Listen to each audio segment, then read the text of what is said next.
जी नाज़रीन, आगाह कयां कि हैदराबाद में 2013 में NTS टेस्ट पास 54 उम्मीदवार अदालती हुकुम तहत आर्डर न मिलण खिलाफ सिंध हाई कोर्ट पहुची विया आहिनि। सेक्रेटरी तालीम, चीफ प्रोग्राम मैनेजर ऐं डायरेक्टर स्कूल्स एजुकेशन समेत लाॻापियल धुरियुनि खे नोटिस जारी कया विया आहिनि। तव्हांखे ॿुधायूं पिया, अदालत रिपोर्ट कंप्लायंस करे दरख़्वास्तुनि जो मसइलो हल करण जो वक़्तु ॾेई छॾियो आहे। हैदराबाद में तव्हांखे ख़बर ॾियूं पिया, 2013 में NTS टेस्ट पास 54 उम्मीदवार अदालती हुकुम तहत आर्डर न मिलण खिलाफ सिंध हाई कोर्ट पहुची विया आहिनि। तफ़सील वठंदासीं हैदराबाद में नसीर चना खां। नसीर, आगाह कजो। जी, 2013 NTS टेस्ट पास में 54 उम्मीदवार आर्डर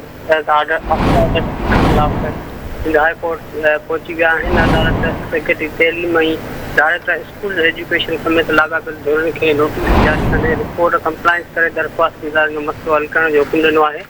सरकार बेंच हैदराबाद में दरख़्वास्त गुज़ार आहे। मोहम्मद नईम, नदीम ऐं हबीबुल्लाह समेत 54 उम्मीदवार जेका हुआ उन्हनि अदालती हुकुम तहत ऑफर आर्डर न मिलण खिलाफ़ दरख़्वास्त दाख़िल कराई हुई। उन मौक़े ते वकील अदालत खे आगाही ॾिनी त दरख़्वास्त गुज़ारनि 2013 में NTS टेस्ट पास थी तंहिं बावजूदि बि खेनि ऑफर आर्डर न ॾिना विया। 2017 में पिटीशन ते लाॻापियल अदालत फ़ैसिलो ॾिनो त सभिनी दरख़्वास्त गुज़ारनि खे घुराए ॾींदो। उन्हनि जी पर्सनल हियरिंग करे क्वालिफिकेशन ॾिठी वेंदी ऐं जेके अहल उम्मीदवार आहिनि उन्हनि खे ऑफर आर्डर ॾिना वेंदा। अदालती हुकुम बावजूदि दरख़्वास्त गुज़ारनि खे न घुरायो वियो, न ई ऑफर आर्डर ॾिना विया, पर उन्हनि अदालत में रिपोर्ट जमा कराई त इहे उम्मीदवार अहल ई न आहिनि। महिरबानी।